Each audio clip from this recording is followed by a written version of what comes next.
აფხაზური სოფლის დურიფშის მკვიდრი დები მადლენა და მადინა ცკუები თავშესაფარს ითხოვენ. 24 და 15 წლის აფხაზი დები, რომელთაგან ერთ-ერთი ფეხმძიმეთაა სამეგრელოში შემოვლითი გზით გადმოვიდნენ. დურიფში მათ უმძიმესი სოციალური პირობები ჰქონდათ. დების თქმით, რუსმა ოკუპანტებმა საცხოვრებელი სახლიც წაართვეს, რის გამოც კიდევ 4 ძმა და 5 და ღია ცის ქვეშ ცხოვრობენ.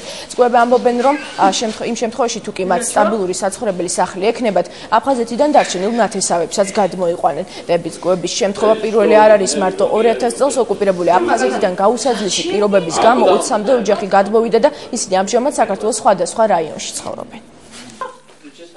ჩვენ ახლა ვაკეთებთ ყველაფერს იმისათვის, მათი დოკუმენტაცია მოვიყვანოთ წესრიგში, მომსახუროთ იურიდიულად, ხოლო მათ გამოიყოფათ საცხოვრებელი სახლი და არის საერთაშორისო ორგანიზაციები, ადგილობრივი ორგანიზაციები, არასამთავრობო ორგანიზაციები გვეხმარებიან იმაში, რომ ამ ზამთარში მათ არ შესწივდეთ